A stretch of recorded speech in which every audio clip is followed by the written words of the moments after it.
Going into the 2020 season, I finally drew the golden ticket. I drew my Iowa archery tag. When I got that notice, I was super excited, I was pumped. This was going to be a public land hunt, a DIY. I had zero idea where I was actually going to hunt. With all the information on the Deer Society platform, the information I really keyed in on was time of year and calling techniques. I took these tips and I applied them to my Iowa hunt this year. Finally, October came around and I was able to get down to southern Iowa. Scouting really started by looking at a few aerial maps, looking at how the terrain was laying out, looking at different topographies, where possible bedding was, and pinch points where they actually might be coming through from one piece of property to another. Some of these structures almost look like a smaller bluff or some sort of ridge, which is almost like a natural trail for a deer to follow.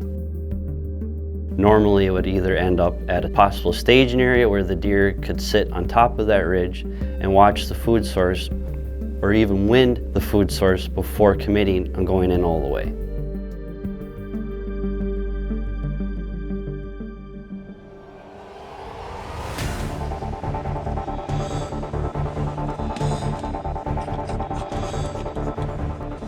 Day one in Iowa, it was a great feeling, but it was also an overwhelming feeling because I finally drew this harder tag to draw for non-residents. I didn't want to waste it. With that in the back of my head, it actually set a fire underneath me to do even more and do as much as possible.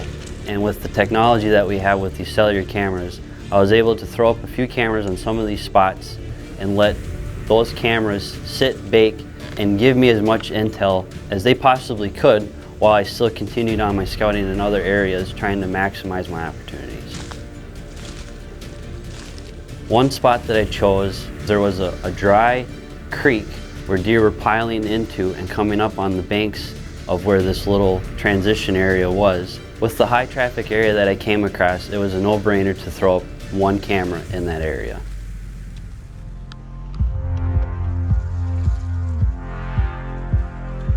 The second location I chose was a larger scrape. Typically with your larger scrapes, it's a community scrape. A lot of deer are gonna come in, check it out, see who's in the area. With that being said, it was another great spot to throw up another camera to see what bucks were in the area and if there's any mature bucks in the area.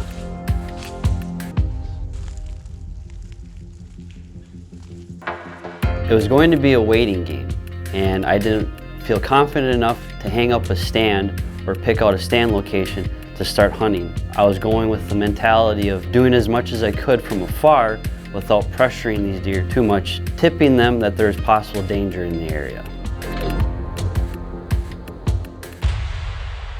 After letting my camera sit for a few days, I finally got a picture of my first shooter down in Iowa. It's only one picture, but it gives me an idea that there is one mature deer in the area, because this particular piece, it's 1,500 acres. There's a lot of hiding places for these deer to be hiding out. It's a lot of ground for one person to navigate through. I got a second picture of that deer on that larger community scrape that I found earlier in the week. I would get him early in the morning and late at night. I was starting to pay more attention to travel routes and travel corridors. Now that I have more pieces of the puzzle, it's time to start hanging stands and putting time in the woods.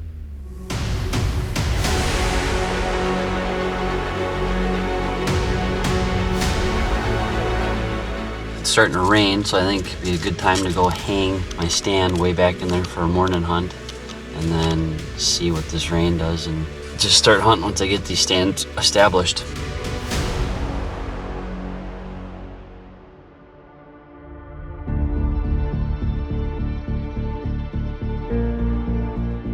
During this time of year, a lot of the deer are starting to be more susceptible to calling.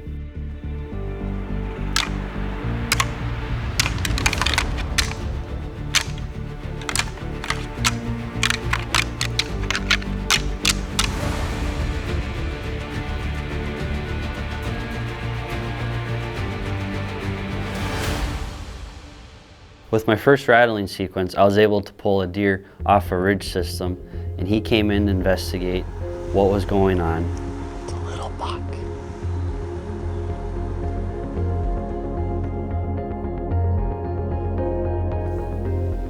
I was pretty excited. Had a couple small bucks come in after the rattle, which I've never been able to rattle in deer before. That was really cool. But I think we're gonna get out. I'm getting hot, I'm sweating. With the current wind conditions, I wasn't able to set up my other stand location. The wind was starting to change, and this was an area where I thought this deer that I had on camera was going to end up back into his bedding area. The strategy I thought was best was to do a hang and hunt situation. All right, so we're gonna set up a tree stand. It's hot. It's probably close to 75, almost 80 degrees. Gotta work kind of quick. I'm already sweating like a banshee right now.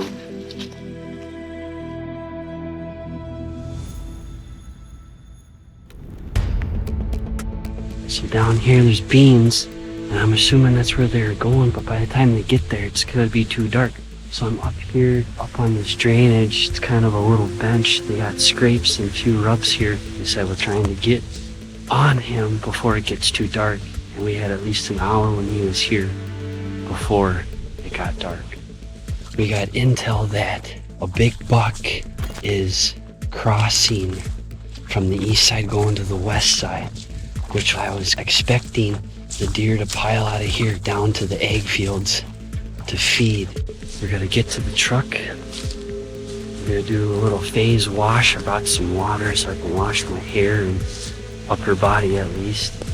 And give it a go, hunt tonight. Let's get after it.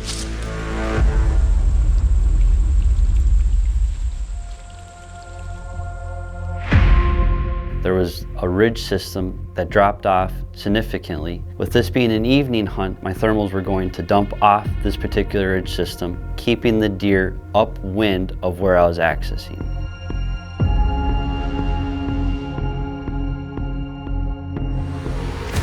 As I was sitting there, which didn't seem for very long, I seen antlers. I turned, got my bow, got the cameras ready, and by the time I swung back around, this deer is already bedding up at 17 yards, and he's looking directly at me.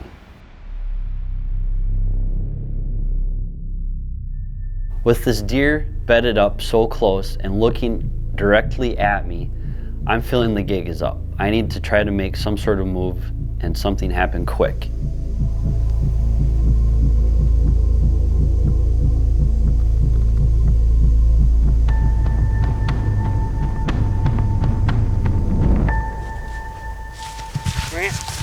Man.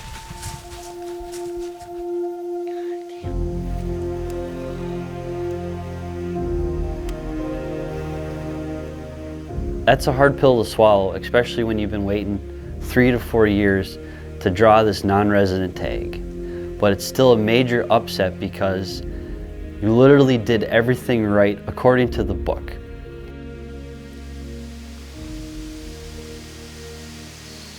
I finally got an opportunity.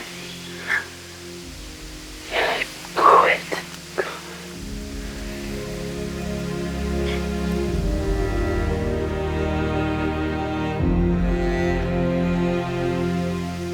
Literally taking a long way around, cautious while I was coming in, and it all worked.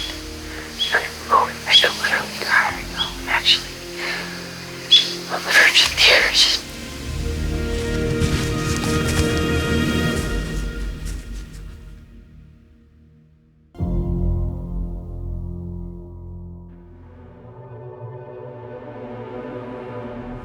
I did some more moving around with the cameras. By doing this, I was able to actually pinpoint other locations that this deer was coming and going from, or even moving through. I'm towards the end of my trip. Duty calls, I need to get back to Minnesota. I gotta get some more work done. At this point, it's just a waiting game. I'm waiting for a certain wind to move in on this area where I have pictures of that 10-pointer. The beauty with these cellular cameras, they're still able to give me intel as I'm hundreds of miles away. Now I'm just waiting on this deer to make his move and start showing up in daylight. Once he shows up in daylight, that's when I'm gonna pack the truck and I'm gonna head back down to Iowa. While I was away, I finally got my first set of daylight pictures of this deer. Now I knew it was time to get back down to Iowa. I started to figure that this deer was bedding on a neighboring property and accessing this public piece for feed.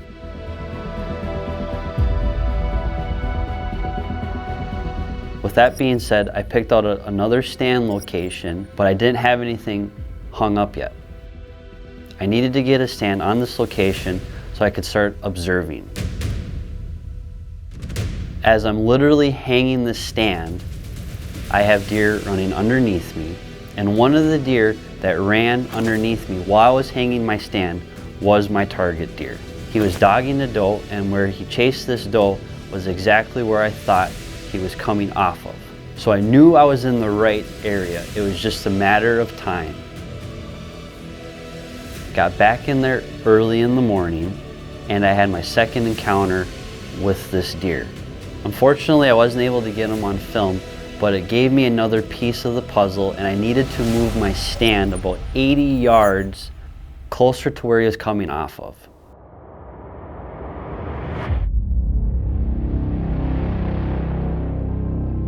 I was exiting in this dry creek bed where I had one of my trail cameras and where I was getting frequent pictures of this deer that I was chasing. And not even 10 minutes later, I had that 10-pointer walk by the exact camera. If I would have been any slower than at the pace that I was going, I would have met this deer at this location and my hunt would have been over. I got back up in the tree that evening. Deer movement was a little bit slower than normal due to the warm temperatures that moved in.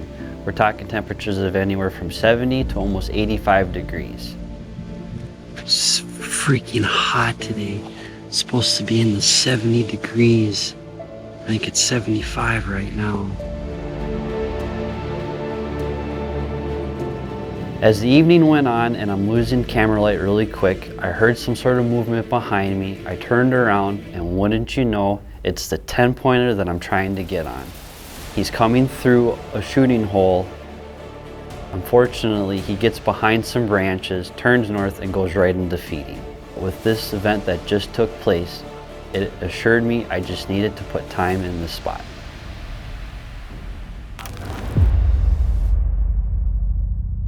Well, it's full day number 2, part 2 here in Iowa. So I believe I'm sitting between bedding and feeding. There's a dry creek bed that I'm using for access, which is containing all my scent. And then that's how I'm able to access my stand and get up in here. Haven't seen anything, but we're hoping that there will be some midday movement. We're gonna phase really quick and we're just gonna sit in here tight for the rest of the day. The first deer that I saw wasn't until about 11:30.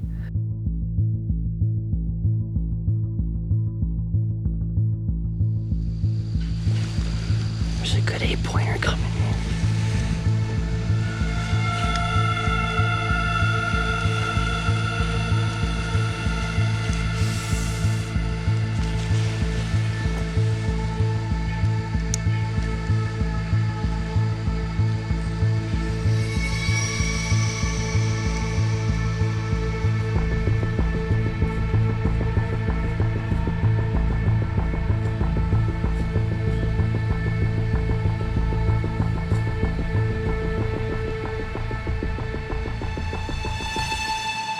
This deer would have been a great deer for me to take. I would have been extremely happy to wrap my tag on him, and it would have been my biggest deer to date. He was an 8-pointer, probably mid-130s, possible 140, but I elected to pass him because I knew I had larger deer on camera, and I just had a goal that I really wanted to try to harvest this 10-pointer that I've been seeing frequently.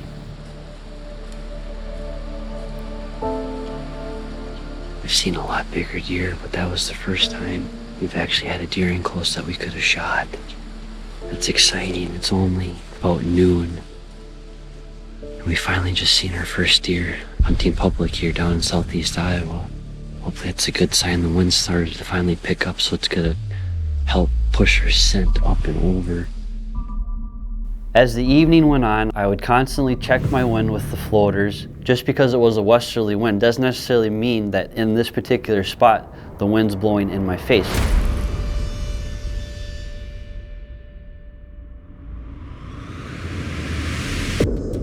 That golden hour, that 4:30 comes swinging around, and I looked to the top of the ridge and I could see antlers.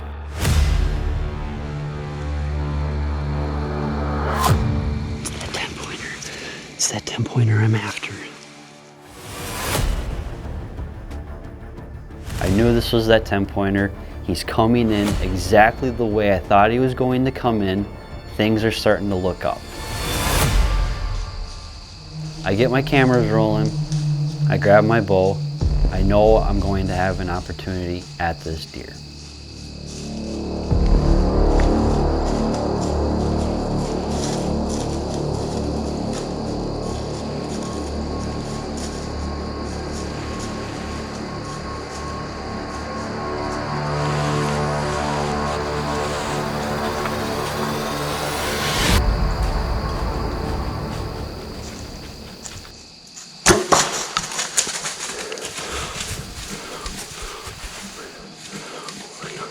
Oh my god, oh my god, I crushed him, I crushed him.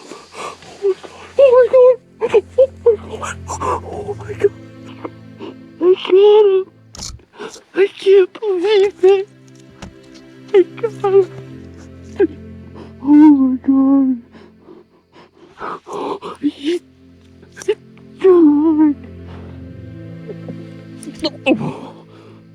Oh my god. You have no idea how much this deer means to me.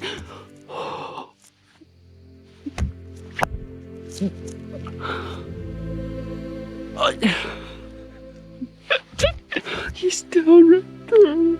I waited all day for him. Oh my god, I've put so much time into this. I'm literally speechless at this point. Can hardly wrap my head around it. So many emotions are flowing through me. I literally just checked off a bucket list. I did a DIY public land hunt, and I finally shot my first Pope and Young. Okay, he should just be right over here. I know he's over here.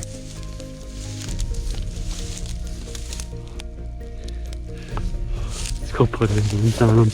Oh my goodness. What did I do? Oh my god. Oh, geez. Oh my god. Oh. He's got a split 2 on there. His lobster claw was a bit weak on the right side, and his lobster on his left was good. I can't believe it. I did it. I stuck with my gut, and I got it done here on public in Iowa. Oh my goodness. What a beautiful deer. Feeling truly blessed, going into a piece of property blind, not having an idea if there's even a deer living on this piece of property, grinding it out, putting in the time, figuring out how this deer is entering and exiting this property. Why is he coming to this certain spot? Like, all the different puzzle pieces coming together, and finally anchoring my first Iowa deer. With it being public land, you're more than likely going to bump into somebody. And don't necessarily write them off. Be genuine, be nice about it. You have to put the time in. If you don't put the time in, you're not necessarily going to be successful. But I know a lot of times people don't have all the time in the world. With that being said, you need to do it in a smart manner. I was able to share a few pins and coordinates with a couple of friends that knew of the area, hunted the area, and basically just reassuring the moves that I was making were the right moves. So I'm extremely thankful for those individuals. There are several key factors to this hunt. One being the scouting. With the technology that we have today, we can do a lot of digital scouting and not be very intrusive to the area. With these cellular cameras, I was able to be less intrusive on the areas and still collect the data from afar. That real-time data was able to let me pick the right window to go in and hunt. Scent control also played a role in this hunt. While I was doing my scouting, I was able to use the phase system as I was putting boots on the ground, and also while I was up in the tree. My overall hunting experience that I had in Iowa, you can bet that I'll be back in the next 3 to 4 years.